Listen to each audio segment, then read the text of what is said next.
Bom, pessoal, boa tarde. Vamos começar aqui a nossa aula 2 de álgebra linear, onde na aula passada a gente foi introduzido ao conceito de espaço vetorial.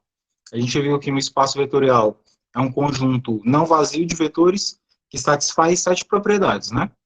Comutatividade, associatividade, elemento neutro da soma, distributividade de escalar, distributividade vetorial, a existência do inverso, né, que é o anulador, e a existência do elemento neutro da multiplicação.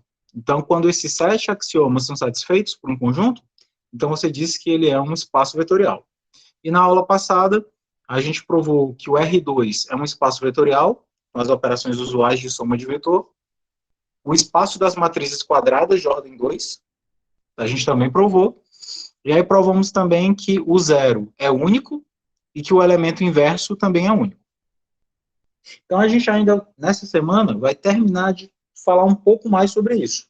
Né? Vai fazer mais alguns resultados com respeito ao espaço vetorial. Certo? Então, a gente já vai começar a aula de hoje com um exercício. Então, seguindo a ordem, ontem a gente fez 4 exercícios, não foi? Então, hoje o exercício, a gente começa já pelo exercício 5. Vou tentar nessa disciplina sempre colocar a continuação dos exercícios, que ao final fica mais fácil da gente contar. Se for igual a geometria analítica, que deu 219, fica mais fácil quantificando assim. Me ajudem a não perder as contas. Então, exercício 5 é prove que P2R é um espaço vetorial onde, para quem não sabe, o que é o P2R? O P2R é o conjunto dos polinômios do segundo grau. É o conjunto de todos os polinômios que se escreve da forma A0 mais A1x mais A2x², onde A0, A1 e A2 são reais, né? Com o A2 diferente de zero. Tradução. O P2 é o conjunto dos polinômios do segundo grau. Então, todos os polinômios do segundo grau que, a princípio, vocês costumam resolver por Bhaskara, né, e afins, o conjunto de polinômios do segundo grau, com as operações usuais de polinômio, é um espaço vetorial. E então é isso que a gente tem que provar. A gente tem que provar que o espaço formado por todos os polinômios do segundo grau é um espaço vetorial. Ou seja, satisfaz aqueles 7 axiomas. Então vamos provar isso daqui. Vamos lá, vamos relembrar todas as propriedades. Primeira propriedade, você tem que provar que existe a comutatividade.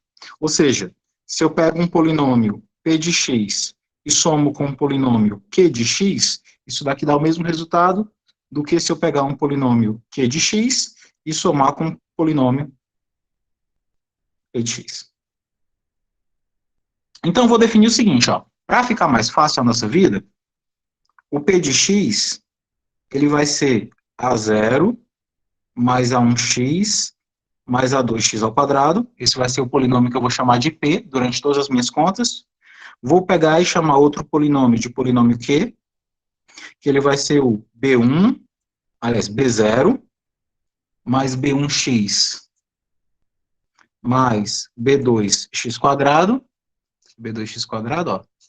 E o outro vai ser o polinômio rx, né, rx, que não é o Kamen Rider, que ele vai ser o c1 mais c1x, aliás, o c0 mais c1x mais o c2x². Ou seja, os polinômios que eu vou usar durante toda a demonstração são esses camaradas aí, P, Q e R, ok? Então vamos lá. Primeiro vamos provar que a soma de polinômios é comutativa, que a ordem dos fatores não altera o resultado. Então vamos primeiro calcular, pessoal, quem é o Px mais o Qx. Gente, o Px a gente sabe quem é, né? É o A0 mais o A1x mais o A2x². E eu vou somá-lo com o Qx. O Qx é o B0 mais B1x mais o B2x ao quadrado, correto? Agora a gente sabe, lá da educação básica, que quando eu somo polinômios, primeiro eu vou somar os termos independentes, aqueles que não têm x, então eu vou criar um termo independente, que é o A0, B0. Depois, vou somar os camaradas que são x, que no caso é o A1x com o B1x, então posso dizer que isso daqui dá 1A1 mais B1x, correto? E agora eu vou somar os camaradas que são x ao quadrado, que no caso é o A2x ao quadrado, B2x ao quadrado. Então isso daqui é o A2 mais B2, que multiplica x ao quadrado. Belezinha até aqui, gente? Eu só apliquei aquela soma de polinômios. Eu somo os caras que têm a mesma variável. Esses caras não tinham x, então somei. Esses caras tinham um único x, então somei. Esses caras tinham x ao quadrado, então somei. Só apliquei aquela boa e velha soma de polinômios. Tranquilo? Agora, gente, perceba que dentro de cada parêntese desse, não tem mais polinômios, né? Tem apenas números reais. E os números reais, eu posso aplicar a propriedade comutativa. Ou seja, eu posso trocar esses caras de posição. Então, A0 mais B0 é a mesma coisa que B0 mais A0. A1 mais B1 é a mesma coisa que B1 mais A1. E o A2 mais B2 é a mesma coisa que o B2 mais o A2. Tudo isso x quadrado. Belezinha? Eu posso trocar a ordem dentro dos parênteses, porque dentro dos parênteses não há mais polinômios. Há apenas números reais. E nos números reais vale a propriedade comutativa. Belezinha? E agora pensa o seguinte, gente, ó. Quando eu peguei P mais Q, aparecia primeiro os termos que são A, depois os termos que são B. Nessa minha última linha, está primeiro aparecendo os termos que são B e depois os termos que são A. Significa que se o B está vindo na frente, então o polinômio formado pelo B é o primeiro que aparece aqui. Todo mundo concorda comigo? Que se quando eu começava pelo P, todo mundo começava por A. Agora, eu estou começando por B. Quem é o camarada que começa por B? E que todos os seus elementos também são B? Se a gente olhar lá para cima, um camarada que só começa por B, B0, B1x e B2x ao quadrado. Isso é o polinômio Q de x, correto? Então, isso daqui vai ser o Q de x vindo na frente, porque os coeficientes B estão vindo na frente, mais o polinômio P de x, que é o formado pelos A's que estão vindo depois. Beleza? Conclusão. P de x mais Q de x, que é aqui o começo do teu lado esquerdo, ao final das contas deu igual ao quê? Ao Q de x mais P de x. Ao Q de x mais P de x. Portanto, o primeiro axioma está satisfeito. De fato, a soma de polinômios é comutativa. A ordem dos fatores não altera a soma. Beleza, moçada? Ficou clara essa primeira parte da demonstração? Podem falar aí pelo chat ou abrir o áudio, que eu estou conseguindo acompanhar os dois hoje. Sou um rapazinho agora. A internet está bem melhor do que ontem, né? Está bem mais nítido. Até a caneta, ó. Vocês têm tanta moral, ó, que eu roubei a caneta da mamãe, ó. Ponta fina, bem bonitinha. Por que eu não faço por vocês, né? Bom, primeiro. Segundo. A segunda, eu tenho que fazer a propriedade associativa, que é aquela que diz o seguinte: P de x mais Q de x, R de x, eu tenho que provar que isso dá a mesma coisa que P de x mais Q de x, R de x. Beleza? Então, é isso daqui que eu tenho que provar. Então, eu tenho que sair daqui e chegar aqui. Lembrando que esses parênteses aqui, eles não são por acaso. Eles dão a ordem de preferência da operação. Tranquilo? Então, vamos nós. Quem é Px mais Qx mais Rx? Bom, moçada, o P de x eu sei quem é. Ele é o A0 mais o A1x mais o A2x ao quadrado. Correto? É o polinômio P que eu defini lá no começo do problema. E quem é o QX mais RX? É um polinômio criado pela soma dos elementos de P com os elementos de R. Se eu olho lá para cima, os elementos de Q são os Bs e os elementos de R são os Cs, correto?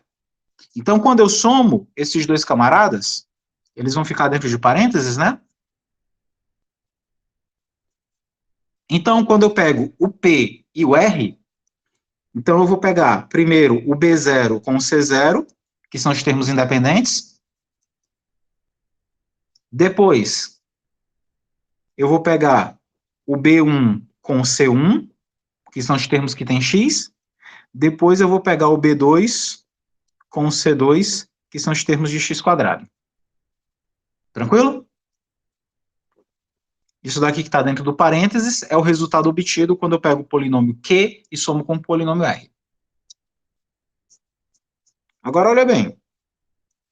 Agora, isso daqui é como se fosse um polinômio só. E esse polinômio de baixo vai ser somado com esse primeiro polinômio de cima. Então, o termo A, 0, vai se somar com quem? Com B0, C0. O termo A1 com B1, C1. E o termo A2 com B2, C2. Mantendo ainda os parênteses, né, gente? Já que aqui existe uma ordem de prioridade da operação que tem que ser preservada. Então, aqui, ó, o A0, ele vai se somar com o B0, C0. Onde B0 e C0 tem que estar dentro do mesmo parêntese, porque eles já vieram assim do começo. Beleza? Depois, o A1 vai se somar com o B1, C1, já que eles vinham juntos também. E todos estavam na variável x. E, por fim, o A2 vai se somar com o B2, C2, que estão no parêntese, porque já vinham assim lá do começo. Tranquilo? Agora, gente, ó, dentro de cada parêntese desse que eu construí, eu posso aplicar a propriedade associativa dos números, porque aqui não é mais polinômio, é número. Aqui também é número e aqui também é número. Então, dentro desses três espaços aqui, que eu estou destacando com essa belíssima mão gorda para vocês, eu posso pegar e trocar os parênteses de posição. Na próxima aula eu faço as unhas, viu, para ficar mais bonito na tela também. É uma coisa assim, tipo um fúcsia, para ficar bem destacado. Então, em cada um desses parênteses aqui, eu posso mudar a ordem da operação. Posso, ao invés de colocar B0 e C0, eu posso colocar esse parêntese no A0 e B0.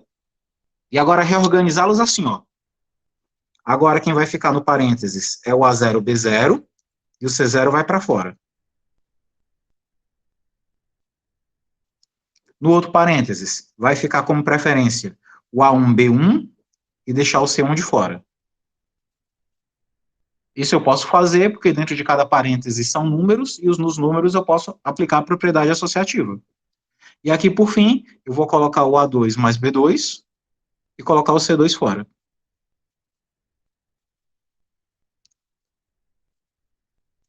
Agora, gente, quem é que está com prioridade aqui na soma?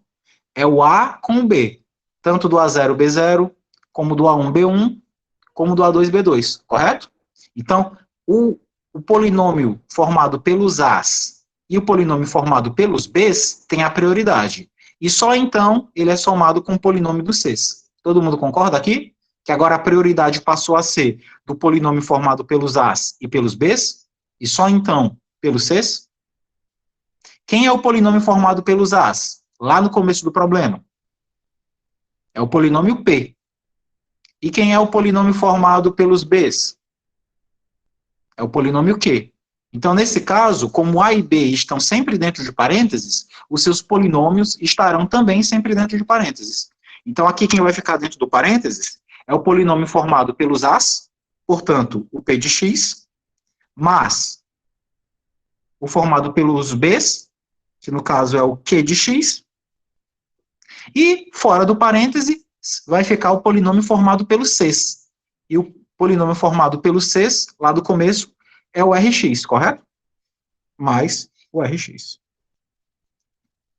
Conclusão, de onde eu saí? Do começo do lado esquerdo. Do P mais QR no parênteses. Do P mais QR no parênteses. Onde foi que eu cheguei? Ao final de tudo, o P mais Q mais R, só que agora com o PQ no parênteses. PX mais QX mais RX.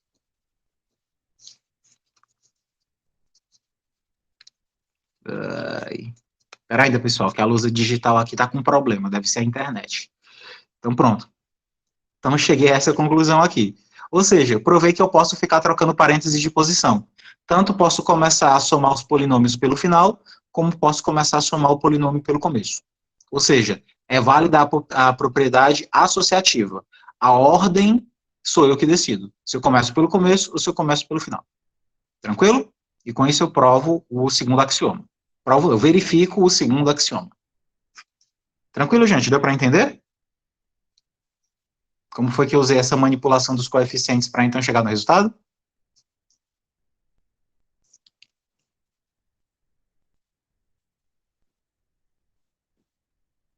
Vocês sabem que o silêncio de vocês, para mim, é um sim, né? Então eu bola para frente.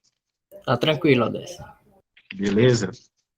Terceiro, eu tenho que provar que existe um polinômio que não muda o valor do outro. Ou seja, eu preciso garantir a existência de um polinômio que eu vou chamar aqui de OX. Esse polinômio OX parece aquela função de ontem, né? Que a gente colocou. Polinômio OX.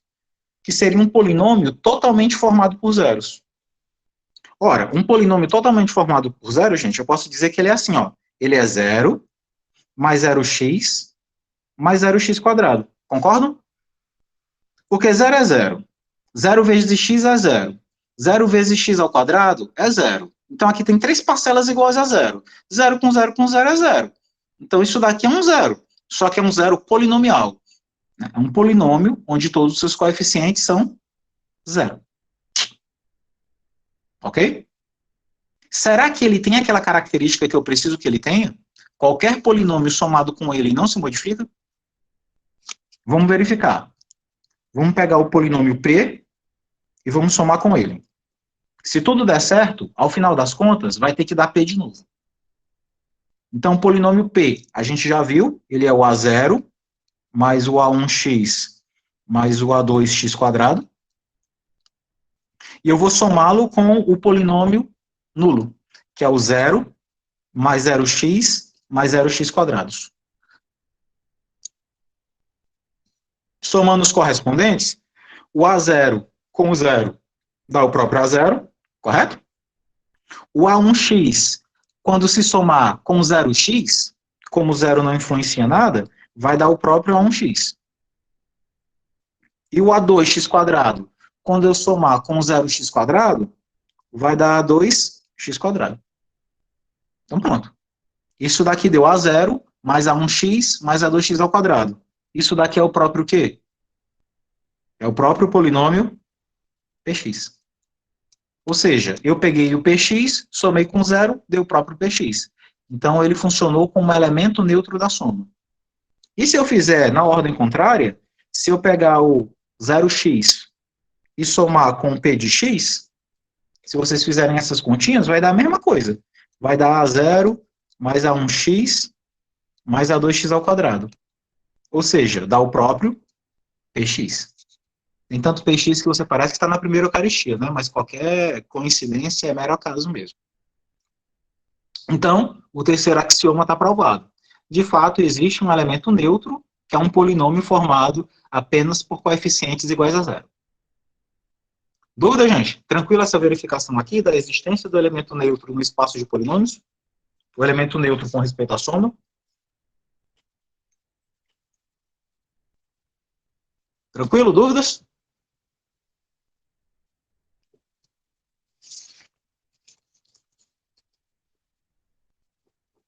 Vamos mais. Quarto axioma. O que eu vou ter que verificar aqui? Eu vou ter que verificar a distributividade escalar, correto? Aquela que a gente diz que lambda mais mi p de x, isso é lambda p de x mais mi P de x. Como é, Marquinhos? Com lambda e mi pertencente aos reais, é? Traumas de geometria analítica, Leia, Carlos, Amanda, Eurico. Aliás, todo mundo menos Nayara. Nayara é a única pessoa que pode continuar feliz e satisfeita sorrindo aí na foto do Meet, né? Porque ela não entende a maioria das referências tristes de um 2019.2 presencial, né? Em geometria analítica. É a única que não entende todas as referências da aula. Bom, pessoal, então tem que provar que isso daqui é verdade. Tem que provar que de fato isso daqui se satisfaz. Então vamos lá. Vamos provar. Se eu pego lambda mais mi P de x, o que é isso? Isso daqui é o lambda mais mi, e o P de x é o A0 mais o A1x mais o A2x ao quadrado, correto? E aí o que acontece? Acontece que esse lambda mais mi, que está aqui multiplicando, aliás, está aqui do lado de fora, passa para dentro multiplicando, né? Faz a propriedade distributiva. Então, lambda mais mi vezes A0 vai ficar assim, ó. Lambda mais mi A0. Lambda mais mi, pegando o A1, lambda mais mi A1x. E o lambda mais mi, multiplicando o A2x ao quadrado, fica lambda mais mi A2x ao quadrado. Correto? O lambda mais mi que estava fora multiplicou quem estava dentro do parênteses. Agora, de novo, ó, cada coeficiente vai multiplicar o seu. Então, ó, o A0 vai pegar lambda, o A0 vai pegar mi. Então, vai ficar lambda A0 mais lambda mais mi A0. A mesma coisa aqui, ó. O A1x1 vai multiplicar tanto o lambda como vai multiplicar o mi. Então, é lambda A1x mais mi A1x. Mais, e esse A2x² que está fora do parêntese também vai multiplicar quem está dentro. Então, vai ficar lambda A2x2 mais mi A2x2. Correto? Agora, moçada, o que eu vou fazer é deixar todo mundo que é lambda junto e deixar todo mundo que é mi junto. Então, todas essas parcelas que começam por lambda, eu vou deixar juntas, e todas as que são mi, eu vou deixar juntas. Colocando todas as lambdas juntas, vai ficar lambda A0 mais lambda A1x mais lambda A2x². E agora, colocando todo mundo que é mi junto, vai ficar mi A0 mais mi A1x mais mi A2x². Só fiz reorganizar a galera. Coloquei todo mundo que era lambda junto, coloquei todo mundo que era mi junto. Tranquilo? Quando eu vejo esses três camaradas da frente, gente, todos eles começam por lambda. Então eu posso pegar e colocar o lambda em evidência. Correto? Se todos começam por lambda, posso colocar lambda em evidência. Então fica lambda que multiplica. Como todos começam por lambda, quando eu coloco lambda em evidência, todos perdem os seus lambdas, né? Então vai ficar A0 sem o lambda, A1x sem o lambda e o A2x² sem o lambda. Beleza? Os três seguintes, ó, todos começam pelo mi. Então também posso pegar e colocar mi em evidência e deixar do mesmo jeito. Então coloco o mi em evidência e aqui vai dar A0 mais A1x mais A2x². Tranquilo? Então isso daqui é lambda. Gente, quem é que está dentro do parênteses? A0 mais A1x mais A2x2. Quem é esse cara que a gente definiu lá no começo do problema? Esse camarada é o PX. Bom, gente, a Júlia chegou, então a aula acabou. Amanhã a gente tem prova, tá ok? Depois vocês explicam aí para a Júlia como é que vai ser o esquema. Tá bom? Tchau. Mais, e aqui, ó, mi.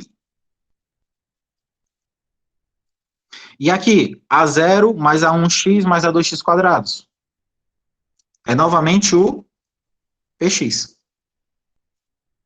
Conclusão, eu parti do lambda mais o Px e cheguei no lambda Px mais mi Px. Ou seja, eu provei essa propriedade que realmente precisava ser verificada. Tranquilo, gente? Deu para entender aqui a verificação da sexta? Perdão, da quarta? Pensava que ela tinha dito assim, desculpa o atraso, eu não queria vir. Nem eu. Parabéns pela vacina, Júlia. Tranquilo, gente? É nessa daí? Deu para entender como é que a gente fez aí a construção das várias propriedades distributivas e provando que, de fato, as constantes se distribuem para os polinômios? Beleza. O complicado quando a gente estuda espaço vetorial é que uma questão, na verdade, são 7. Estão vendo aí, ó, né? Esse é apenas um dos 7. E olha aí a trabalheira que deu quando você faz as coisas com o detalhamento necessário, né? Então, cada questão, na verdade, tem peso 7, né? É um 7-1 que até hoje assombra, né? É um 7-1 que ainda ninguém gosta. Bom, a gente já verificou a quarta, vamos verificar a quinta. Prometo que de 15 não passa, viu, Marcos? Quinta. Vamos pegar aqui um lambda px mais qx. E eu tenho que provar que isso daqui vai dar um certo lambda px mais lambda qx.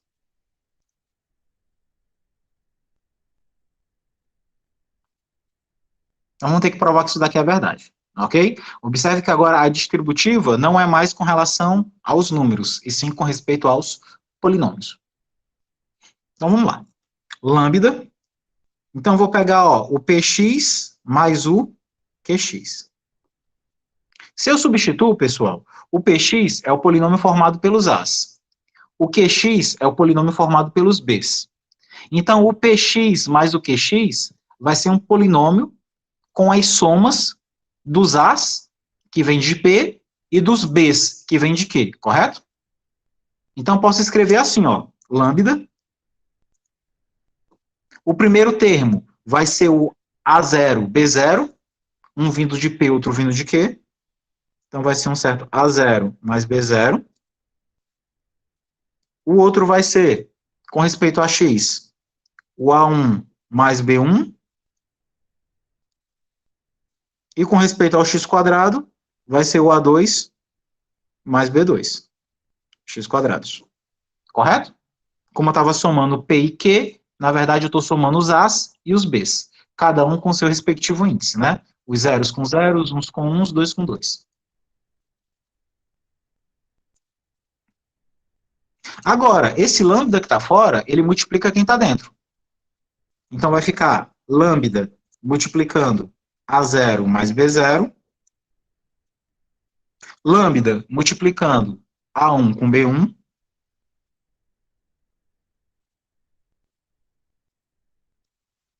E o lambda também multiplicando o A2B2.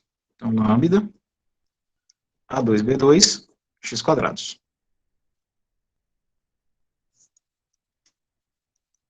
Agora, novamente, o lambda que está fora se distribui para dentro dos outros.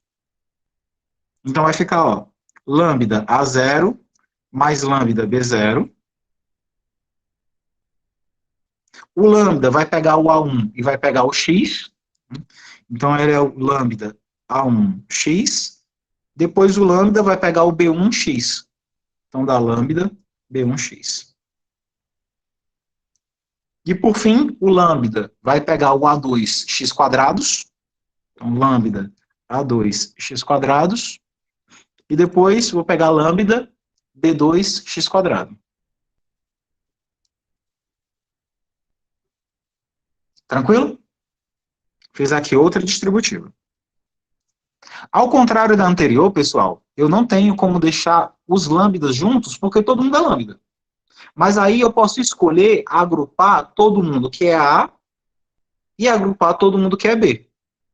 Se eu agrupo todo mundo que é A, fica assim, lambda A0, quem é o outro cara que tem A? É o lambda A1x.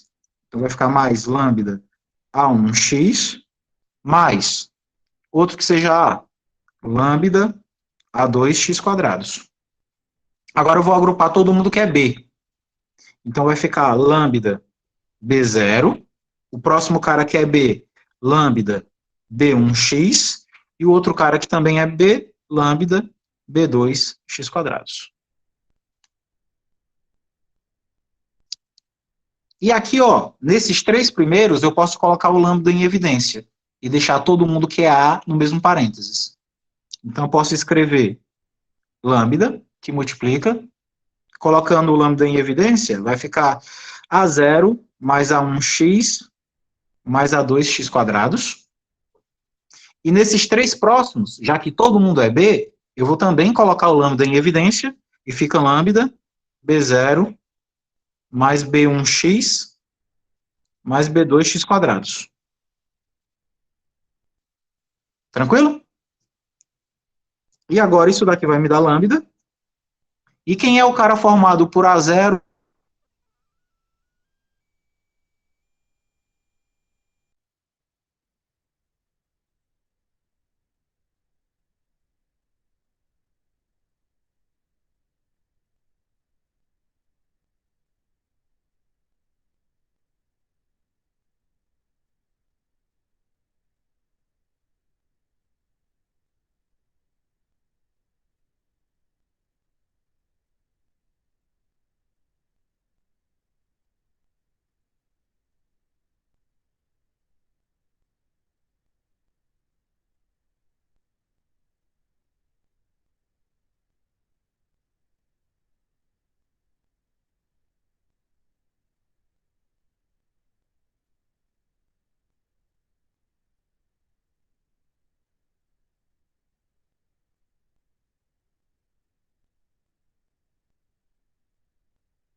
Vocês estão me ouvindo, gente?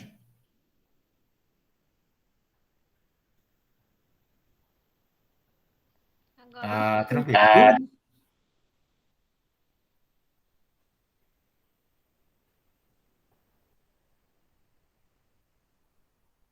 Deu para entender aí como é que foi a construção?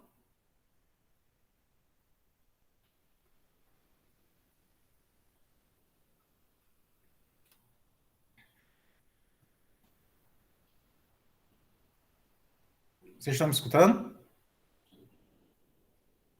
Sim, Odé. Tranquilo. Oi.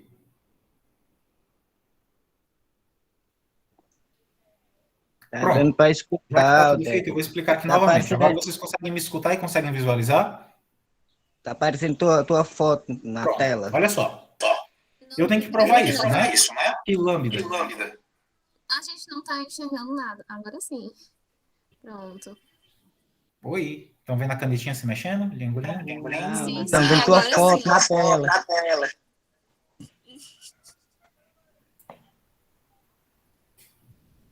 A foto do perfil. Oi. Professor, a gente já estava visualizando a canetinha, a folha, entendeu? Agora você desligou a câmera, eu acho.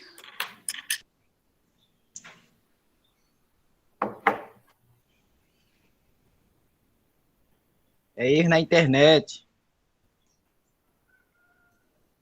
Tá mudo.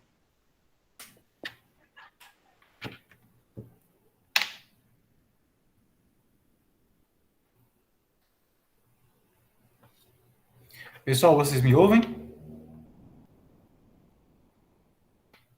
Dá pra ouvir. Ouvindo estamos, Odé. Só não estamos vendo mais sua tela, viu?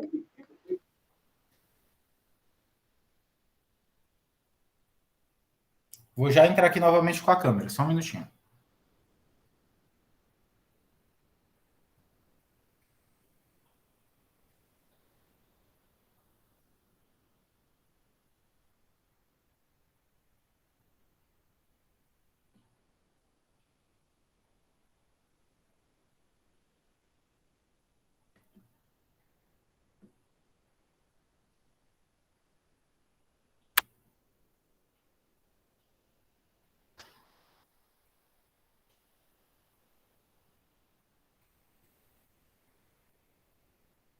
Segura as pontas aí só um pedacinho, pessoal, porque o Gmail tá dando um bug excepcional agora.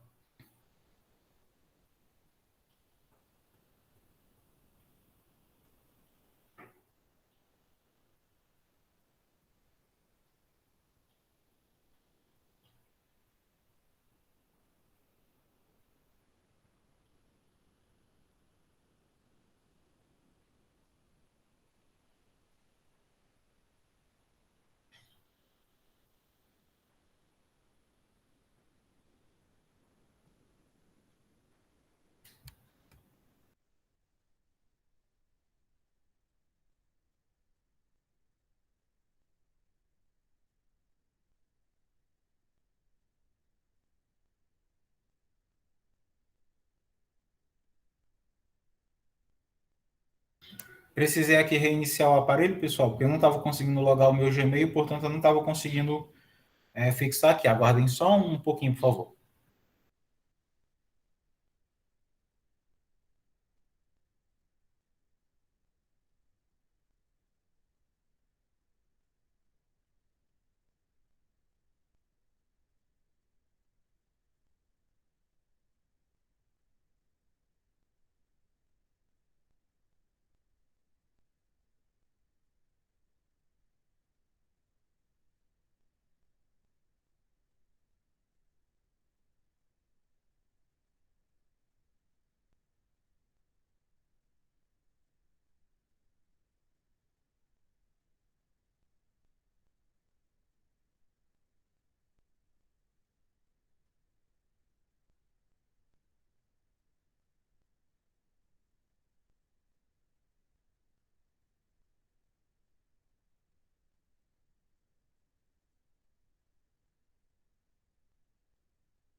Vocês me escutam agora?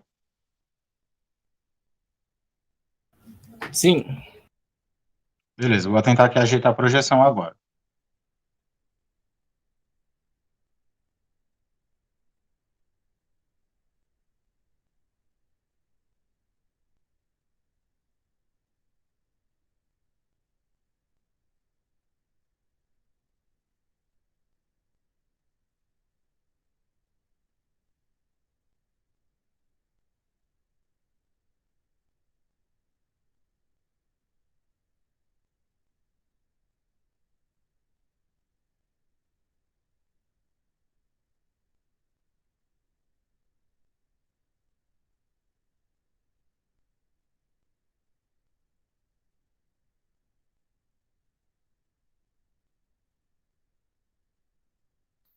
Vocês me escutam? Acho que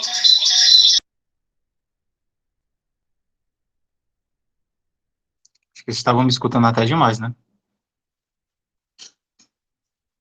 Dá para enxergar e me ouvir novamente? Dá sim. Pronto. Então, o que a gente estava fazendo?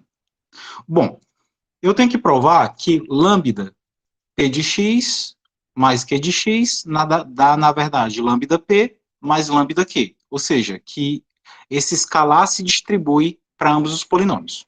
Ok? Então, vamos lá começar. O que é esse lambda P mais Q? Bom, gente, quando eu pego o polinômio P e somo com o polinômio Q, vai ser a soma dos coeficientes A, que são os que formam P, com os coeficientes B, que formam o Q. Tranquilo? Então, P mais Q, que é o que vai ficar dentro do parênteses, ele vai ser A0 com B0, A1 com B1, A2 com B2. Tranquilo? Cada um com seu respectivo x, né? Esses caras com x, esses caras com x quadrado. Bom, esse lambda é um cara que está fora, portanto, ele multiplica quem está dentro. Então, ele vai multiplicar o A0, B0, o A1, B1 e o A2, B2.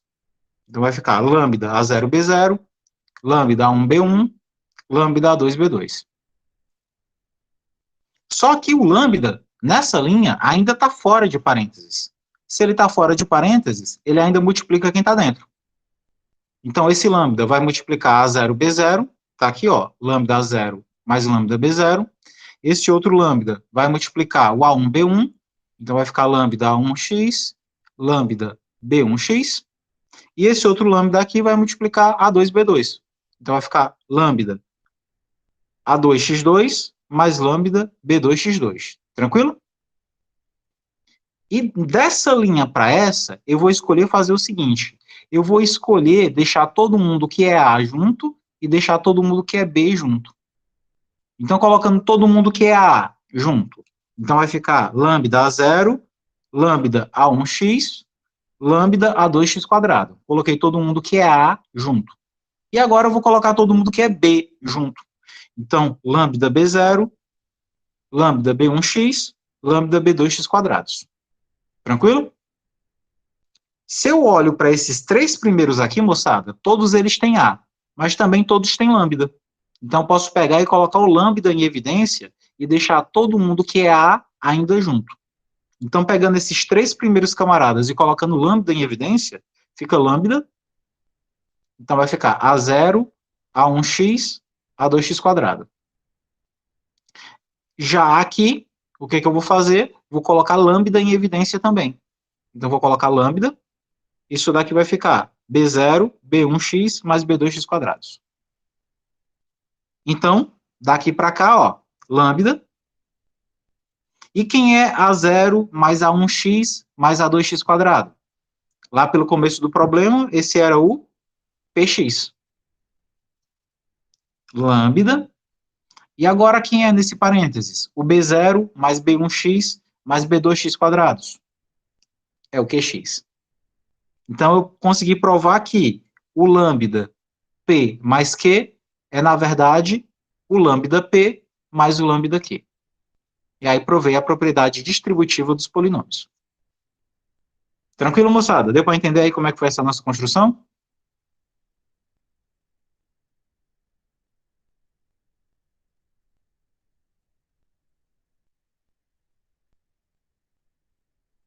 Pessoal, vocês me ouvem? Ah, beleza. Lá. Próximo. Isso daqui foi o 5. Vamos fazer o 6 agora. No 6, gente, eu tenho que provar que existe o anulador. Ou seja, eu tenho que provar que existe um polinômio que, quando eu some com outro, ele se anula. Ou seja, ele dá o polinômio nulo. Então, imagine que eu peguei aqui um polinômio Px, que é aquele nosso A0 mais A1x mais o A2x². Quem seria um polinômio que teria a ação de anular e fazer todo mundo dar zero? Quem seria capaz de anular o A0? Quem seria capaz de anular o A1x e quem seria capaz de anular o A2x²? Bom, basta que para isso eu pegue o simétrico dele, né? Então eu vou criar o polinômio menos Px, onde ele vai ter os mesmos coeficientes, só que com o sinal trocado. Então ele vai ter o menos A0, o menos A1x e o menos A2x². Esse é o meu candidato a anulador, o meu candidato assimétrico. Como é que eu vou ter certeza que, de fato, ele não é só um candidato, e sim ele é o cara? Eu vou ter que somar os dois e torcer que o resultado dê zero. Então, eu vou somar o polinômio P de x com o polinômio menos P de x. E torcer que, de fato, isso, ao final das contas, dê um polinômio todo formado apenas por zeros. Então, vamos lá. Quem é o polinômio P de x? É o A0 mais o A1x mais o A2x ao quadrado. Quem é o outro polinômio? Quem é o polinômio menos px? Ele é o menos A0, menos A1x, menos A2x quadrados. Vamos ver se essa galera se anula. Gente, pelo jogo do sinal, mais com menos é menos, correto? Então, esse A0, quando pega esse menos A0, dá 0. Esse A1x, quando pega esse menos A1x, dá o 0x. E esse A2x quadrado com o menos A2x ao quadrado, vai ficar o 0x ao quadrado. E pelo que a gente viu anterior, o polinômio formado por 0, 0x e 0x quadrado é o próprio polinômio nulo. Então, de fato, quando eu pego o meu polinômio e somo ele com esse camarada, dá o polinômio identicamente nulo. O polinômio tão somente formado por zeros. Então, realmente, todo polinômio tem um simétrico. Todo polinômio tem outro polinômio capaz de anulá-lo. E com isso eu consigo verificar essa propriedade. Tranquilo, gente? Deu para entender? Veja que em todos os problemas que a gente constrói desde ontem, eu sempre faço isso. Eu crio um candidato ao que eu quero que aconteça, e aí eu testo. Porque aí eu posso estar criando um candidato que não satisfaz o que o problema deseja. Então, se você tem, assim, uma luz, uma hipótese, se vai dar certo ou não, você conjectura, ou seja, você idealiza o cara, e depois você vem e testa. Se de fato ele satisfizer, ele é o que você precisava encontrar. Tranquilo? Dúvida? Dúvida nessa daqui? Lembrando que a gente provou ontem que o elemento inverso, ele é único, né? Então, eu idealizei esse sujeito aqui. Se algum de vocês pensar em outro que seja diferente desse, no final das contas vocês vão ver que é o mesmo. Porque a gente provou ontem que quando o inverso existe, ele é único. Então, não posso ter dois anuladores diferentes. Se existem dois anuladores, eles são necessariamente iguais. Beleza? E, por fim, eu tenho que provar essa propriedade aqui, que quando eu pego 1 e multiplico pelo meu polinômio, dá o próprio polinômio. Bom, se eu pego 1 vezes o meu polinômio, isso é o quê? Isso é 1 vezes o meu polinômio. O meu polinômio px, ele é o ax mais o a1x mais o a2x quadrados, correto? Bom, o 1 que está fora multiplica quem está dentro. Então, 1 vezes a0 é a0, 1 vezes a1 é a1, então fica 1x, e 1 vezes a2 é a2x2. E esse cara, a0 mais a1x mais a2x ao quadrado, é o próprio polinômio px. Então, de fato, 1 vezes px deu o próprio px. Então, está satisfeita o axioma 7. E como todos os 7 axiomas foram satisfeitos, então o conjunto formado pelos polinômios do segundo grau realmente é um espaço vetorial. E é um espaço onde os vetores são, na verdade, polinômios. Tranquilo, moçada? Deu para entender esse problema?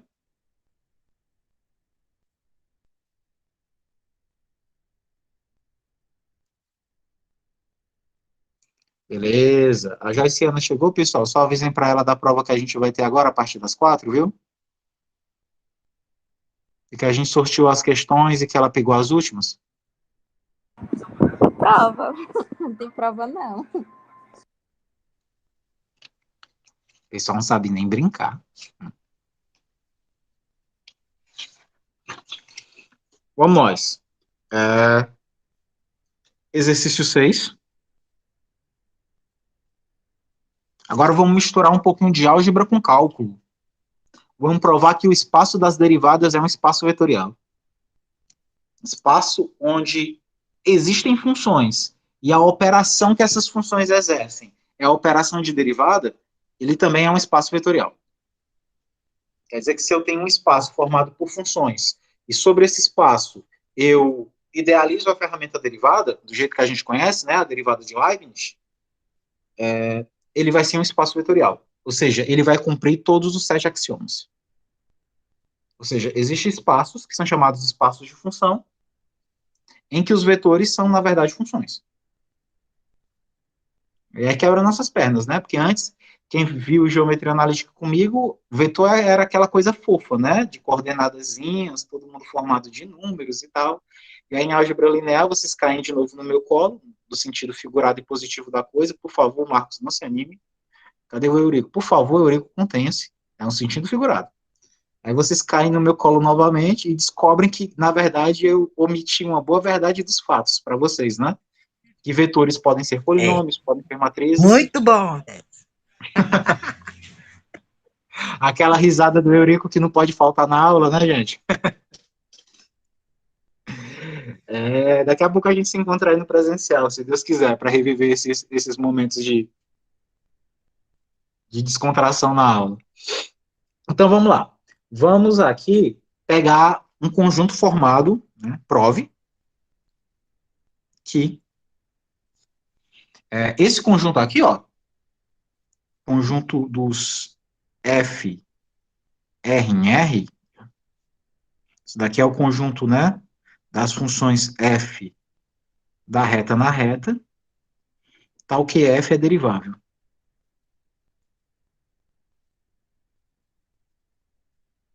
É um conjunto de funções em que todas as funções possuem derivada. Vamos provar que esse conjunto é um espaço vetorial. Então, prove que esse conjunto, o conjunto das funções diferenciáveis ou deriváveis, é um espaço vetorial. Vamos lá, vamos ver se está todo mundo em dia aí nos cálculos, né? Uma boa parte de vocês está no cálculo 4, acho que o Marquinhos já terminou os cálculos, né? Nayara e Carlos estão no cálculo 2 comigo, mas vocês sabem derivada, então é o suficiente para provar que isso é verdade. Tem um que eu acho que não vai dar para todos vocês provarem ainda, que é o espaço das integrais também é um espaço vetorial.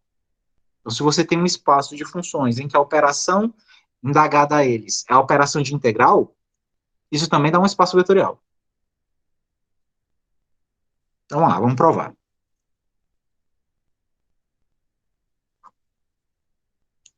Primeira propriedade. Eu tenho que provar que F mais G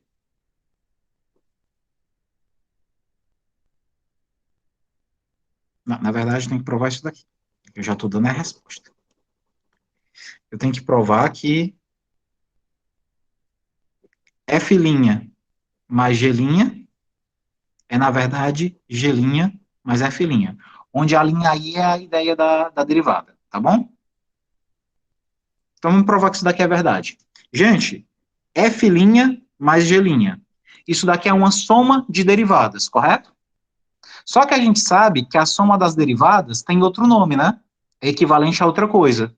O que é a soma das derivadas? A galera que fez cálculo aí. O que é a soma das derivadas?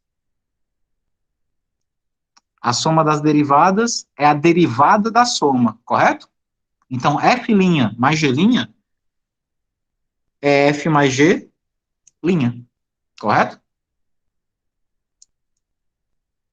Só que como F e G são funções, eu posso pegar e aplicar a propriedade comutativa. F mais G é a mesma coisa que G mais F. Então, G mais F'. Tranquilo?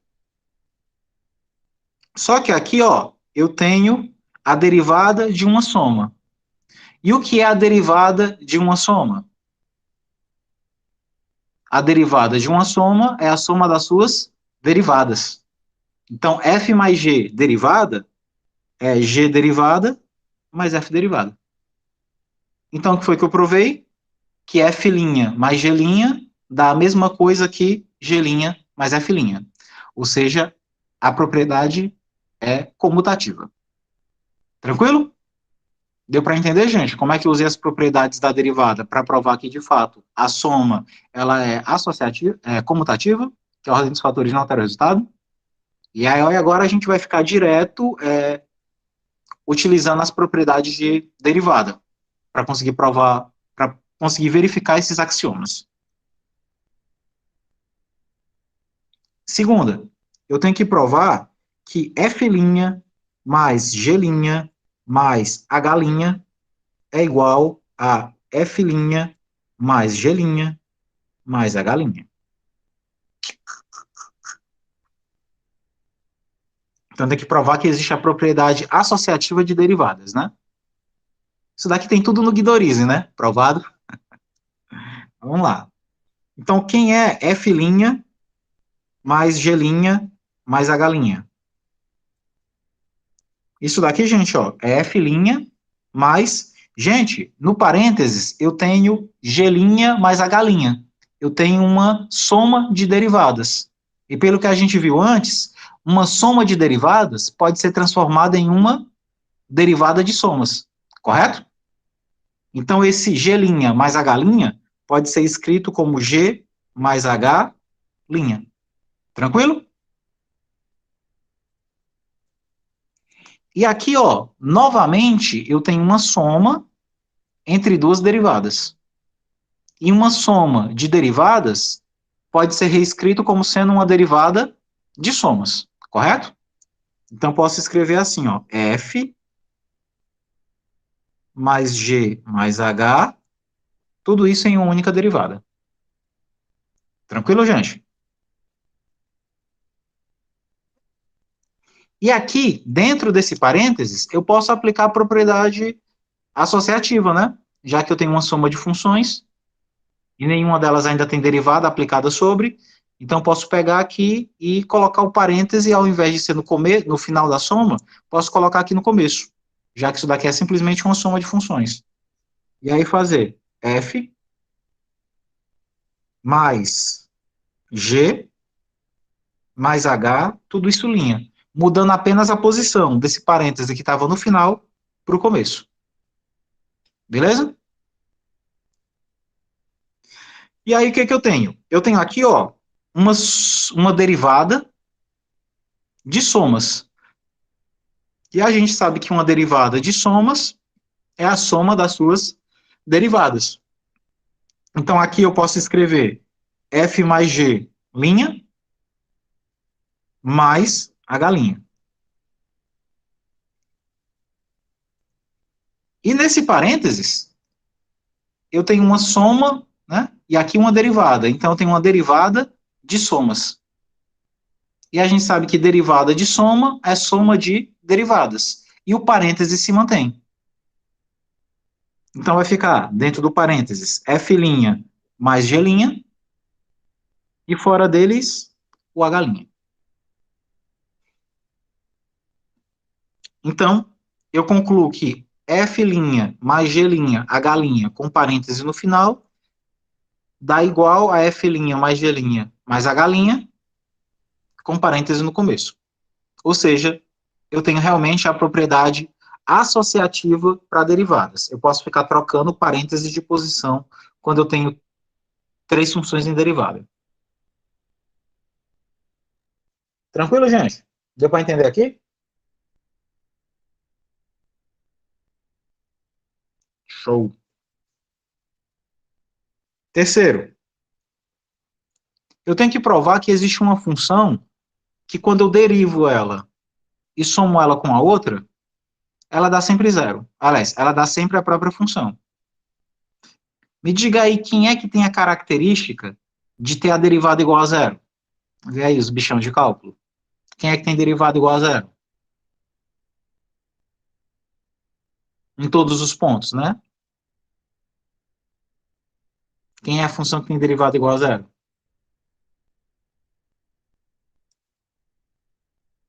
E cálculo. Bora, gente. Quem é que tem derivada igual a zero?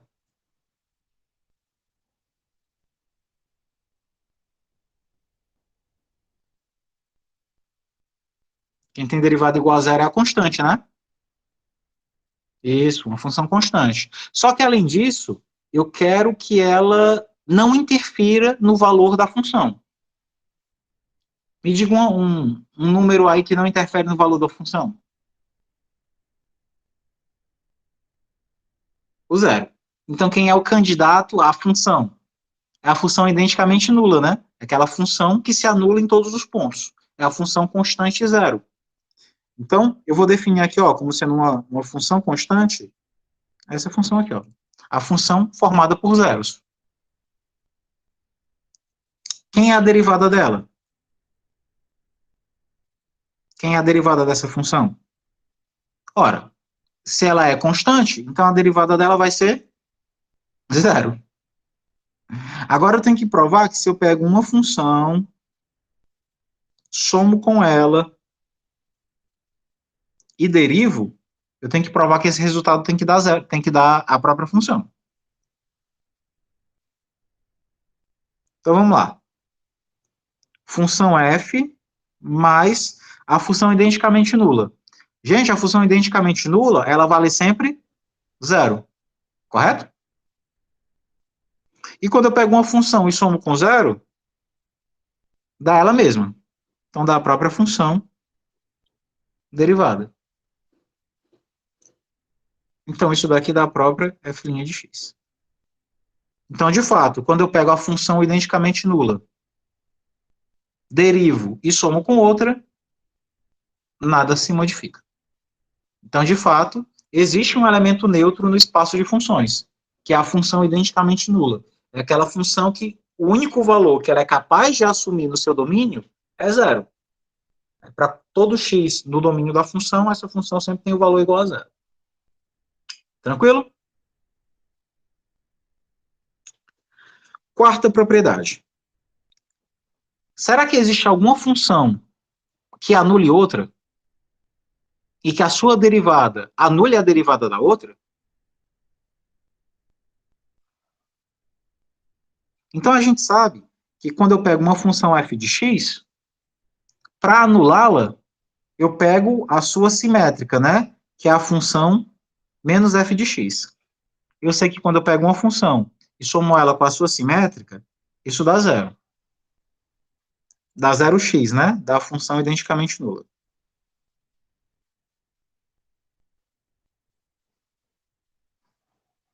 O que acontece se eu derivo os dois lados da expressão?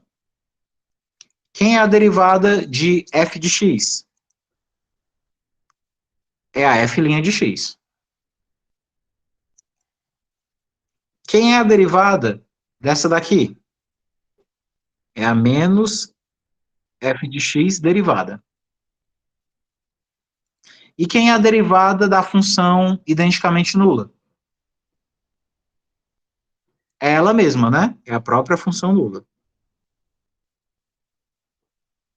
Então, existe, gente, alguma função que anule a derivada? Existe, né? É o simétrico da derivada. Então, essa função aqui, ó, derivada, ela é menos a própria função. Menos a própria derivada da função. Tranquilo? Então, se eu tenho uma função que anula outra, a derivada dessa função anula a derivada da outra. A característica de nulidade nesse conjunto, ela é preservada pela derivada. Se eu tenho uma função menos f que anula a função f, então a derivada dessa função menos f também anula a derivada da f. Então, se uma função anula a outra, as suas derivadas também se anulam. Tranquilo? Então, se você tem o anulador da função, automaticamente você também tem o anulador da sua derivada, que é a própria derivada do anulador. Tranquilo?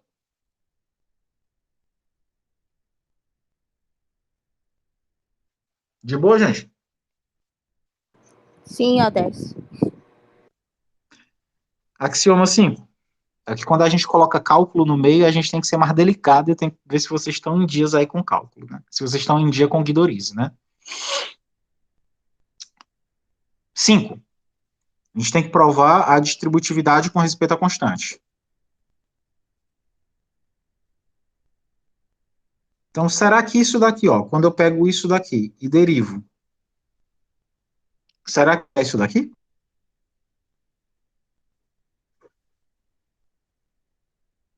Eu tenho que provar que isso é verdade. Que quando eu pego o produto do escalar e derivo, o escalar continua e sua função é derivada. Então tem que provar que isso daqui é verdade. Vamos lá.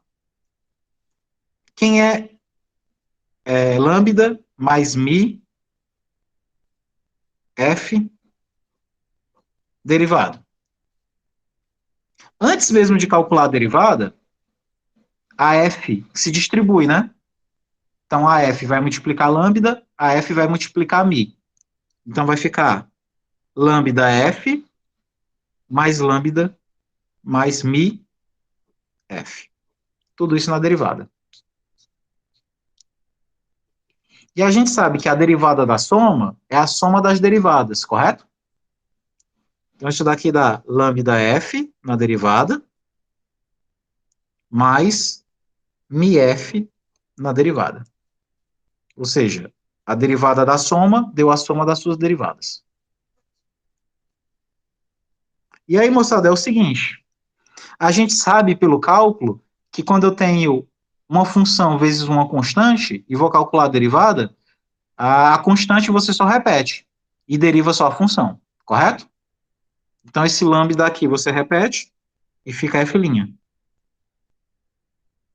Mais, e aqui, mi f, quando eu derivo, eu repito o mi e só derivo a f. Tranquilo? E como aqui tanto tem f' como também tem f', eu posso pegar e colocar o f' em evidência, correto? Como ambos estão à direita, o f' fica em evidência à direita. Então vai ficar lambda mais mi f'. Ou seja, eu saí daqui e cheguei até aqui. Que era o que a questão queria que eu provasse. Então, de fato, a derivada é distributiva. Beleza, gente? Tranquilo? Show.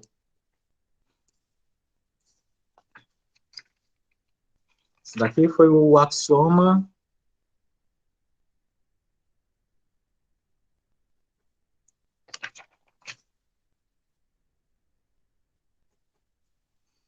Esse foi o axioma 5. Vamos para o axioma 6.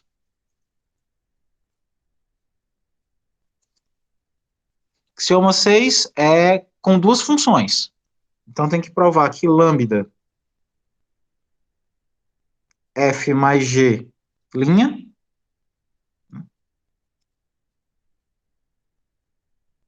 isso daqui é lambda f' mais lambda g'. Tem que provar que isso é verdade, que também se distribui com respeito à constante na derivada. Então, vamos lá. Lambda f mais g'. Antes mesmo de derivar, eu posso pegar esse lambda e multiplicar quem está aqui dentro. Então, eu posso pegar lambda f e lambda g. Então, isso daqui vai me dar lambda f mais lambda g'. Como isso daqui eu tenho uma derivada da soma, eu transformo isso em uma soma de derivadas. Então, fica lambda f' mais lambda g'.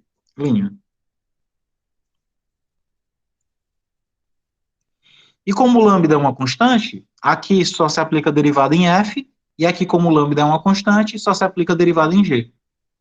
Então fica lambda f' mais lambda g'.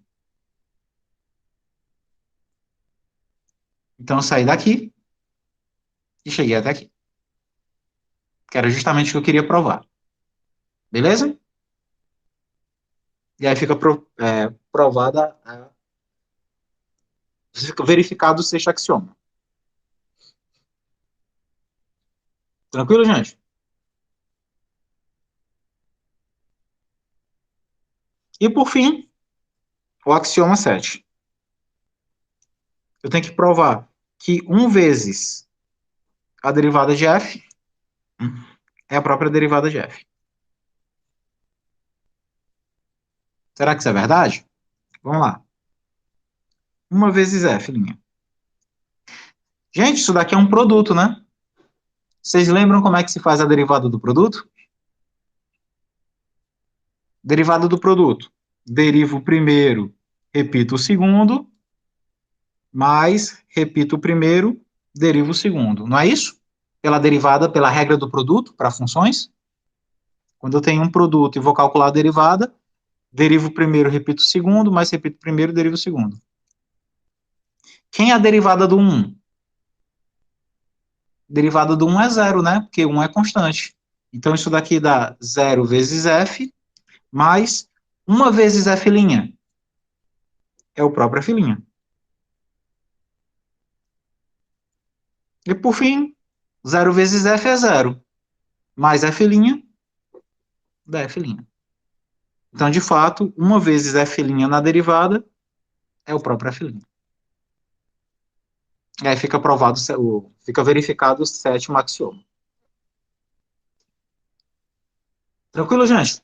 Tá bom de essas coisas aí cair na prova, viu? Não, com certeza vai cair uma questão de verificação de espaço vetorial, não se preocupe não. Essa é certeza. Eu quero que vocês vejam os outros espaços, né? Tipo, eu fiz o espaço de matriz de ordem 3. Tentem fazer vocês Perdão, eu fiz o espaço de matriz de ordem 2. Tentem fazer o de ordem 3. Eu fiz o do polinômio de segundo grau. Tentem fazer o do polinômio de terceiro. Eu fiz o do espaço de derivadas. Tentem fazer o de espaço de integrais. Então, tentem fazer os exemplos equivalentes a esses que vocês estão no caminho. Diga, Eurico, tá com o áudio ligado. Nada não, só vamos escutar a tua voz. Maneiro nas provas, não posso ter raiva não, estou com depressão. Tá certo, Eurico. Não, de integral não é difícil não, Léo. Basicamente, a diferença aqui, vou dar até uma dica para vocês. Onde tem essa linha da derivada, vocês colocam o Szinho de integral. A demonstração fica praticamente a mesma coisa. Podem até tentar fazer, depois podem me mandar, que aí eu vejo se está tudo ok. Bom, a gente está nesse tempo aqui todinho, né, falando de é espaço vetorial, é espaço vetorial, é espaço vetorial, mas nem tudo na vida é espaço vetorial, né? Prove que o semi-eixo positivo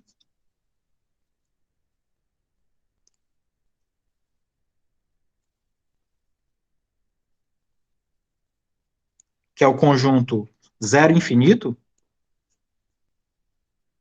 não é um espaço vetorial.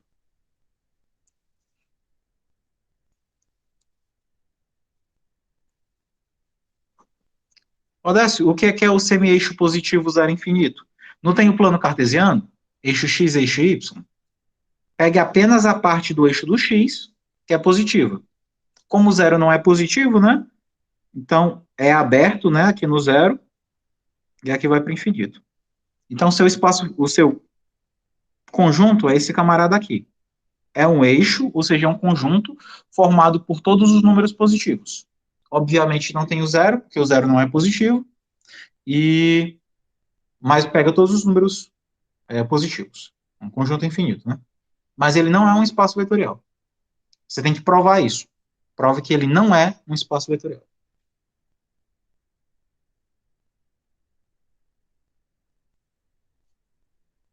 Bom, para eu provar que algo é espaço, eu tenho que verificar os 7 axiomas, correto? Que é o que a gente tem feito até agora. Para eu provar que ele não é espaço vetorial, eu também tenho que fazer a mesma coisa.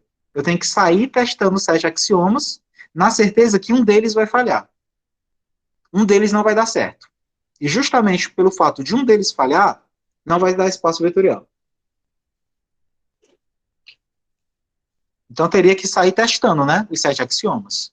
Como eu sou sabido, eu vou logo mostrar para vocês qual é o que falha. Tranquilo? Mas aí vocês teriam que verificar todos. Ou então, você pega, analisa o conjunto e testa o axioma que você acha que é mais frágil, que parece ficar mais estranho quando você tenta pensar no problema. Ó, os axiomas são os seguintes, ó. Fica olhando para o desenho, isso é coisa que eu fazia muito na prova na época da graduação. Mas não desenhava nas cavernas não, viu, gente? Sou velho, mas não era para tanto não. Já existiu carvão na época para a gente riscar o chão. Mas fique olhando o eixo. Bom, o que é que eu preciso ter no conjunto? Para ele ser espaço vetorial, ele tem que ser comutativo. Então, a ordem dos fatores não pode alterar o resultado. Como isso daqui é um conjunto de números, a ordem dos fatores não altera o resultado. Confere? Então, talvez o axioma 1 funcione. Aí vai para o axioma 2. O axioma 2 é a associatividade. Ou seja, se eu pego 3 números positivos, então tanto faz eu somá-los pelo começo ou somá-los pelo final. Ao final tem que dar a mesma coisa. Isso daqui tem chance, né, de funcionar aqui também, porque se eu pego 3 números positivos e resolvo somar primeiro os últimos e depois o primeiro, e depois começar pelos 2 primeiros, e então somar o último, como é todo mundo positivo, nem sinal vai me atrapalhar. Então, provavelmente, isso também vai dar certo. Então, provavelmente, o segundo axioma também funcione. Vamos lá. Terceiro axioma. É o axioma que diz que tem que existir um elemento chamado zero. Boa, Marquinhos. Isso daí é on também. O simétrico também pode falhar. Mas vamos aqui o zero. Eu preciso de um elemento que, quando somado com o outro, não altere o seu valor. E a gente sabe que o único número que tem essa característica é o zero, né? Aí a minha pergunta é, o zero pertence a esse conjunto que vocês vão testar? Observe que seu intervalo está aberto no zero. Então, esse conjunto contém o zero? O zero pertence a esse conjunto?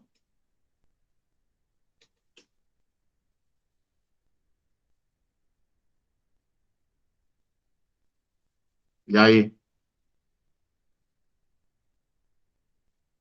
Será que o zero pertence a esse conjunto? Vocês estão aí? Estão só com medo de responder? Ou caiu de novo?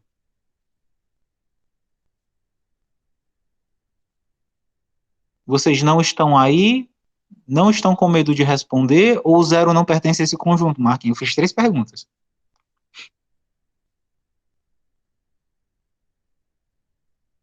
Isso. O zero não pertence, né, gente? Então, você tem um conjunto que não tem elemento neutro. E o terceiro axioma pede que o seu espaço vetorial tenha um elemento neutro. E o que você está oferecendo para ele não tem. Pronto. Acabou o problema. Acabou a questão. Se você não tem o que o conjunto precisa, então o seu conjunto não pode ser espaço vetorial. Prova. Você pode já jogar assim, ó. O conjunto zero infinito não é espaço vetorial, pois o zero não pertence a ele, não pertence ao conjunto. Ou seja, não é cumprido o axioma 3, o axioma do elemento neutro. Ou seja, não tem elemento neutro. Ou seja, não tem elemento neutro. E sem elemento neutro não existe espaço vetorial. Tranquilo? Morreu.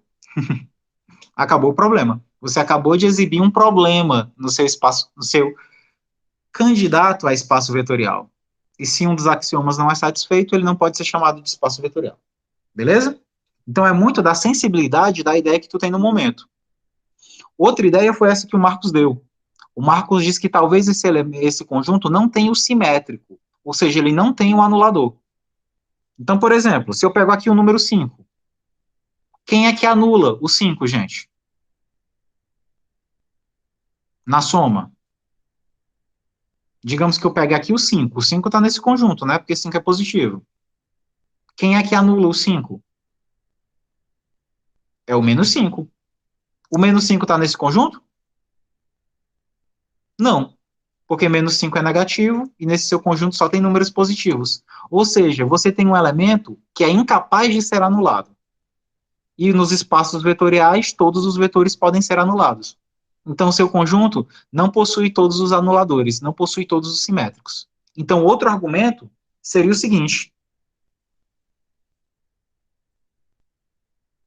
o conjunto 0 mais infinito não é um espaço vetorial, pois, aí você pode escrever, não existe, que é o E cortado, né? Não existe nenhum elemento x que pertence a ele,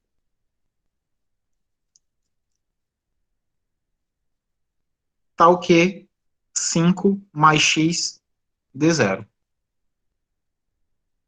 Ou seja, não existe nenhum elemento capaz de anular o 5. Como também não existe nenhum elemento capaz de anular o 1, o 3. Na verdade, não existe nenhum elemento capaz de anular ninguém. Porque para você anular um número positivo, você precisaria de um número negativo. E o seu conjunto não tem números negativos. Portanto, não tem nenhum anulador. Eu poderia até escrever isso por extenso, né? Eu fiz questão de escrever numa linguagem mais matemática, mais formal. Mas você poderia ter simplesmente argumentado nesse sentido. Ele não é um espaço vetorial porque ele não possui os simétricos dos números positivos. E os simétricos dos números positivos são os números negativos. Tranquilo, gente? Deu para entender esse problema? Deu para entender esse argumento que a gente deu aí?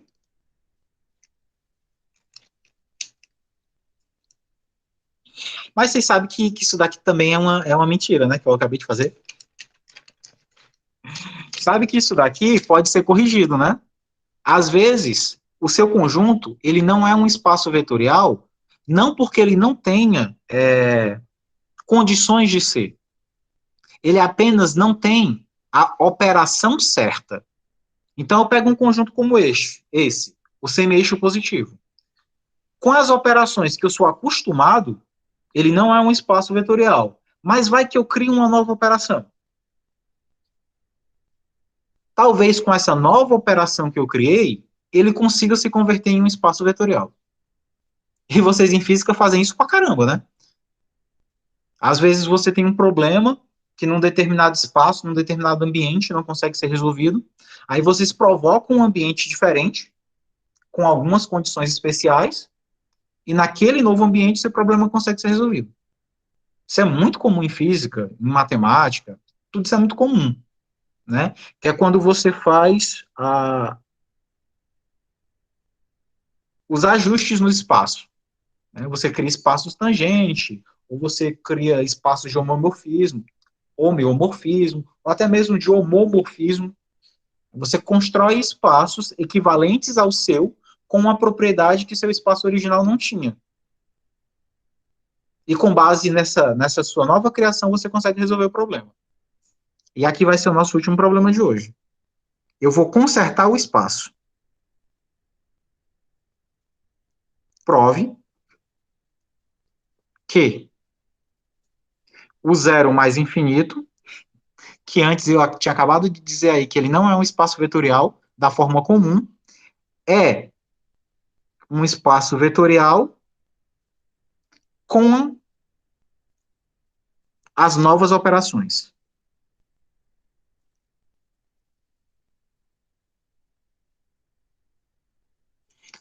Então, eu vou criar para vocês, pessoal, uma nova forma de somar. Uma nova forma de somar é assim: se eu pego um elemento x e somo com um elemento y, na prática eu não vou somar, eu vou multiplicar. Então, 1 mais 2 não é mais 3. 1 mais 2 é 2, no meu novo espaço. Prestem atenção. Agora, toda vez que eu falo em somar, na minha nova operação, na verdade a minha soma não é mais uma soma, e sim uma multiplicação. Então, 1 mais 2, que na operação normal daria 3, nessa nova operação dá 2. Que vai virar, na verdade, 1 vezes 2. Então, 2 mais 3 não é mais 5. 2 mais 3 é 6, porque a soma vira multiplicação. Beleza? Então, eu criei uma nova operação de soma. E agora eu vou criar uma nova operação de multiplicar. Essa nova operação de multiplicar, ela diz o seguinte: quando eu pego um número e multiplico de forma nova pelo meu elemento, a minha multiplicação vira uma potência.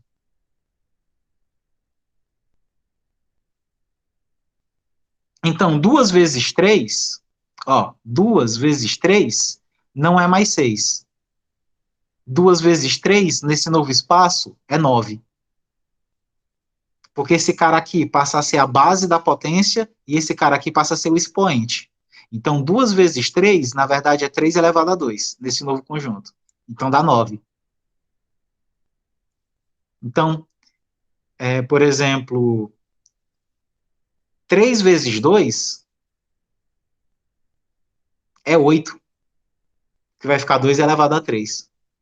Vocês acabaram de ver que eu acabei de destruir a propriedade comutativa da multiplicação, né?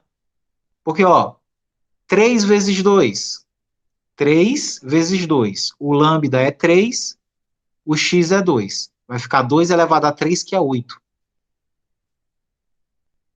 E agora, 2 vezes 3, onde eu só alterei a ordem. 2 vezes 3, vai ficar 3 ao quadrado, que é 9. Então, nesse novo conjunto, a ordem dos fatores altera o resultado. Então, a multiplicação não é mais comutativa.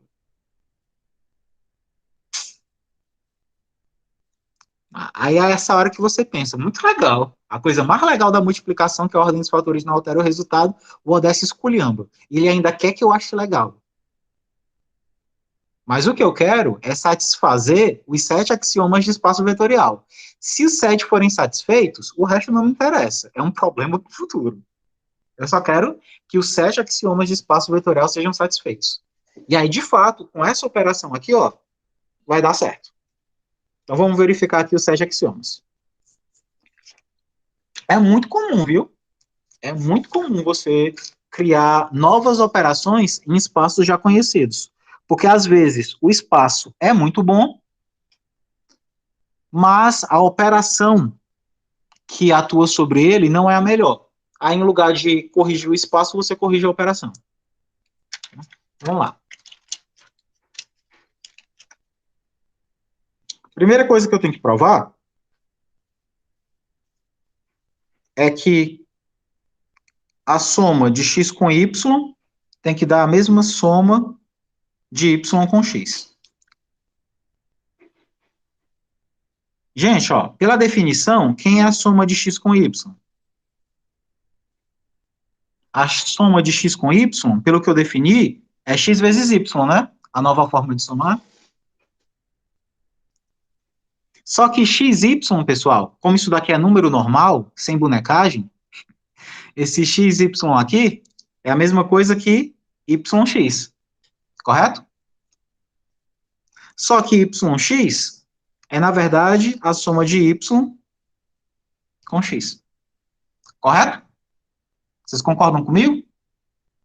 Veja, a soma multiplica um pelo outro. Então, a soma de x com y dá xy. Só que eu sei que xy é a mesma coisa que yx. Yx é, na verdade, a soma de y com x. Nesse novo espaço. Tranquilo? Então, realmente, a ordem dos fatores não altera o resultado na nossa nova soma. Beleza? Isso aqui é bem abstrato, né? Segunda característica. Eu tenho que provar a propriedade associatividade da soma.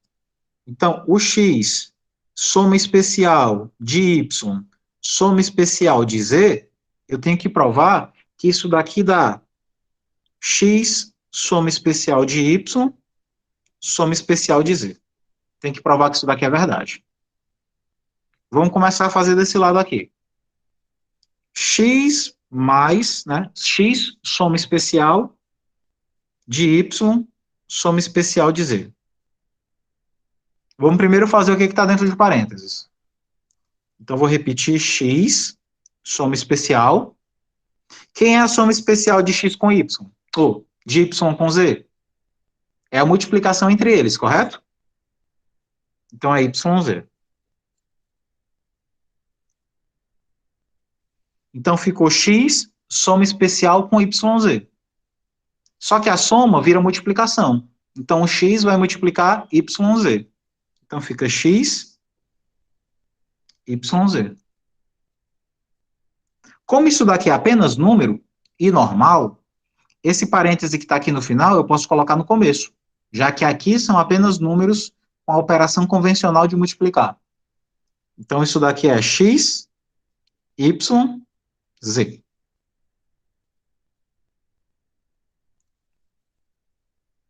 Só que quem é YX? Ah, perdão, quem é XY? XY é X soma especial, X soma especial com Y. Tudo isso daqui vezes Z.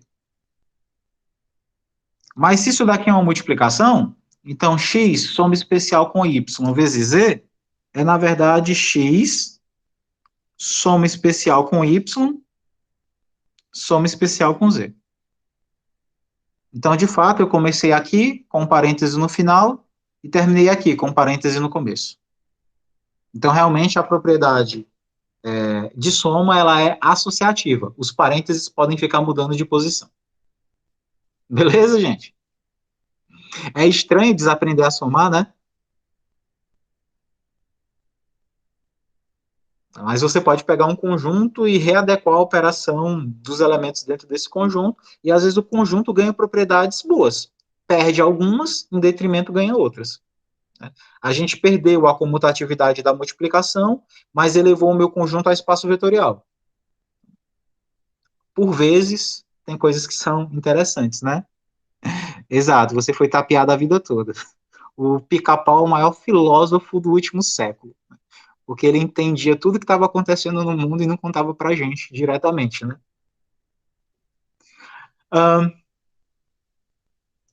Terceira.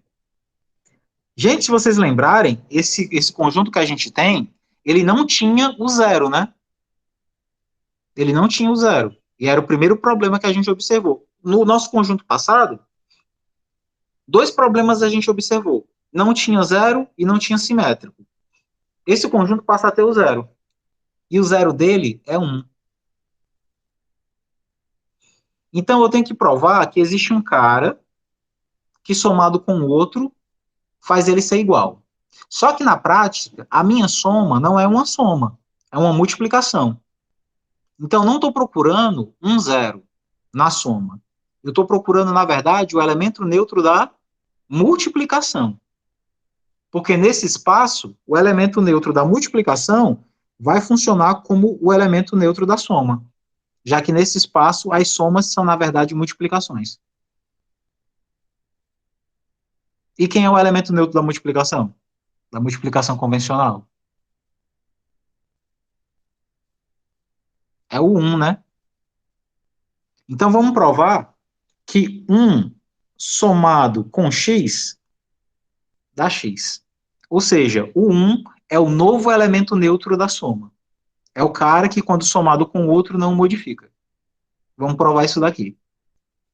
Então, gente, o que é 1? Nova soma com x. Ora, essa nova soma, na verdade, é uma multiplicação. Então, 1 nova soma com x é, na verdade, 1 vezes x. E 1 vezes x é x. Então, de fato, quando eu pego o 1 e somo com x, dá o próprio x. Então, o 1 é o elemento neutro da soma. Então, ele é, na verdade, o zero. Então, o zero do meu conjunto vale, na verdade, 1. E faz todo sentido, né? Porque esse conjunto que você quer, ele não tem o zero. Então, precisa ter alguém para ser o menor dos elementos. E o menor dos elementos agora passa a ser o 1. O 1 é o menor dos elementos inteiros desse conjunto. E é a partir dele que começa a propriedade do elemento neutro. Beleza? Já estamos descobrindo coisas estranhas, né? O 1 vale 0. Ou é o 0 que vale 1? Quarta propriedade. Fazer a propriedade distributiva Não, a quarta propriedade, o inverso. O inverso que antes não tinha, né, Marcos? A gente não tinha como pegar um cara e anular. Só que agora, para anular, não tem que dar zero, porque o meu conjunto nem tem zero. Agora, para anular, tem que dar 1, né? Porque o 1 é o meu novo zero. Exatamente, tem que dar 1. E é ótimo, gente, porque os números positivos, se eles não têm os seus simétricos, eles podem ter os seus inversos multiplicativos. Então, se eu penso no número x, eu vou somar ele com o 1 sobre x. Porque como agora somar significa multiplicar, então 1 somado com 1 sobre x vai ser, na verdade, 1 vezes 1 sobre x. 1 vezes x é x, então vai ficar x dividido por x, e x dividido por x é 1. E o 1 é o novo zero. Então, realmente, quando eu pego um número e somo com 1 sobre ele, dá 1, que é o novo zero. Então, realmente, todo número tem inverso. Só que agora não é mais um inverso aditivo, e sim um inverso multiplicativo. E o único problema que você poderia ter é se o x fosse zero, né? Porque aí zero não pode ser denominador de fração. Mas adivinha uma coisa boa que o seu conjunto não tem? O seu conjunto não tem zero, já que o intervalo é aberto no zero. Então, o único fator que poderia problematizar a tua fração não existe no teu conjunto. Então, o teu conjunto tem todos os inversos possíveis. O inverso do 5 é 1 sobre 5, o inverso do 7 é 1 sobre 7, o inverso do 2 terços é o 3 meios, é só inverter. Então, teu conjunto tem sim simétricos, só que simétricos multiplicativos. Então, o problema que eu tinha apontado, que era a presença do zero, e que o Marcos tinha apontado, que é a presença dos inversos, foram corrigidos pela nova operação. Beleza? E agora faltam só as últimas, né? Quinto axioma. Vamos ver a distributividade com respeito à soma. Ao produto, né? Na verdade.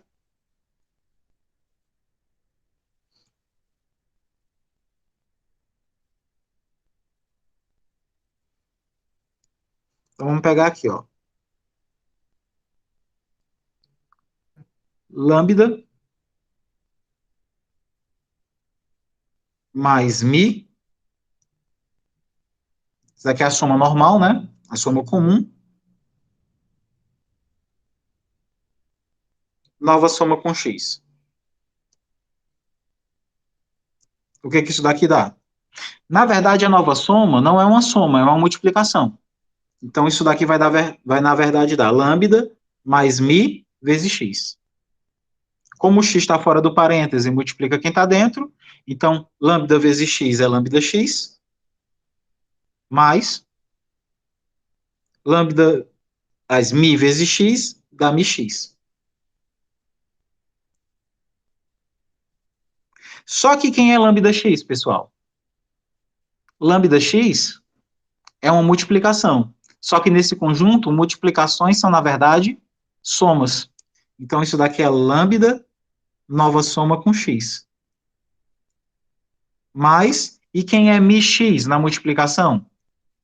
É mi, nova soma com x.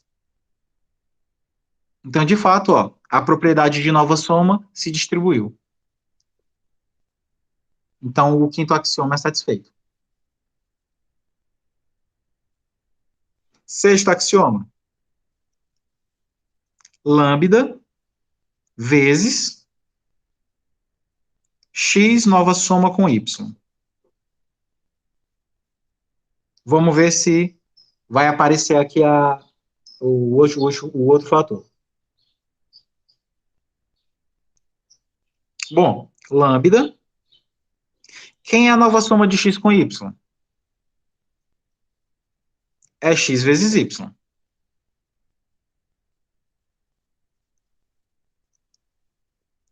E o que é a nova multiplicação nesse conjunto? A nova multiplicação, ela se transforma numa potência, correto? Então, lambda nova multiplicação com xy dá, na verdade, xy elevado a lambda. Já que esse cara da frente, na verdade, vira um expoente. Pessoal, qual é a função matemática que a gente já conhece, que quando pega um número que está aqui na frente, joga lá para frente, joga lá para cima na forma de potência? Tem uma função que já faz isso, né? Exatamente, é o log. Então, com respeito ao produto, esse camarada aqui, que vocês acham que é muito estranho, vocês já conhecem e nem acham estranho. Tem o mesmo comportamento que o logaritmo tem. Pega o cara que está na frente multiplicando, joga para cima na forma de potência. E aí a gente sabe que xy elevado a lambda é x elevado a lambda vezes y elevado a lambda. A potência que está fora passa para dentro, né, na multiplicação. E por fim, quem é x lambda, que a gente definiu lá no começo do problema? X lambda é lambda novo produto com x. Né? Quando a gente definiu x lambda, é o x novo produto, lambda novo produto com x. Vezes, e y lambda é lambda novo produto com y. E por fim, isso daqui é uma multiplicação. E o que é que nesse conjunto as multiplicações na verdade são? Nesse conjunto, as novas multiplicações são somas. Então, isso daqui dá lambda, novo produto com x, nova soma de lambda, novo produto com y.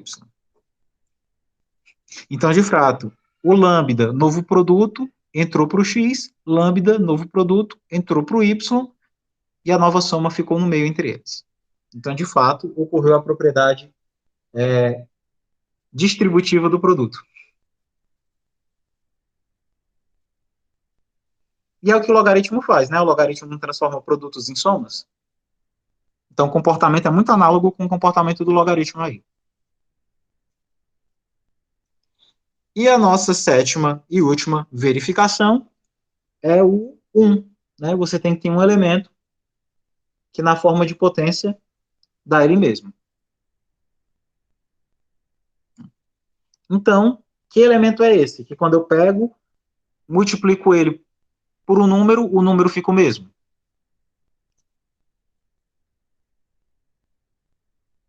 Bom, o que acontece com o 1 se eu faço um novo produto dele com x? O novo produto transforma isso numa potência, né? Então fica x elevado a 1. E x elevado a 1 é x. Então, 1 novo produto com x dá o próprio x. Ou seja, o 1 é o elemento neutro da multiplicação também. Então, nesse conjunto, pessoal, o 1 tem duas funções. Ele é o elemento neutro da soma e ele é o elemento neutro da multiplicação. Então, o 1 vale ao mesmo tempo 0 e 1. Ou seja, a tricotomia dos números não existe mais nesse conjunto. Um número pode ser duas coisas se quiser. A exemplo do 1. O 1 é ao mesmo tempo o elemento neutro da soma e o elemento neutro do produto. E aí, como 7 axiomas estão satisfeitos, de fato, isso daqui é um espaço vetorial. Tranquilo? Tranquilo não tá, né? Descobrir que existem operações que a gente não conhece, que destroem quase todas as propriedades que a gente tanto se amarrava, né? Não é um sentimento fácil de lidar, né? É a mesma coisa que você descobre que o Tony Stark morre no último filme dos Vingadores, né? Mas é perfeitamente possível. E isso é mais comum em ciência do que você imagina. Às vezes, o conjunto é bom e as operações não são. Então, você corrige as operações. Às vezes, as operações são boas e o conjunto não é.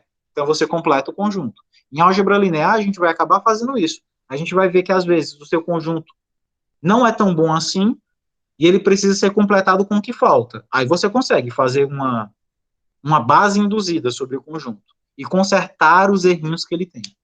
Mas, às vezes, o conjunto já é muito bom, como esse que a gente viu, o semi-eixo positivo é muito bom, o conjunto dos números estritamente positivos, mas as operações ficam baldeadas. E aí você cria uma nova operação para corrigir os erros de fluxo. Isso é muito comum e com o tempo a gente acostuma. Beleza? Bom, moçada, a não ser que vocês tenham dúvidas, nossa aula fica por aqui, né? Já são 3h21.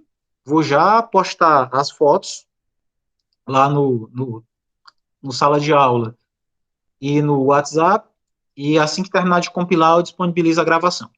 Tranquilo? Dúvidas? Perguntas? Alguém já está trancando a disciplina? Ou a gente vai deixar isso para a primeira prova? Beleza, galera. Então foi um prazer e a gente se vê aí na próxima semana, quando a gente vai trabalhar sobre espaço. Valeu, gente. Até mais.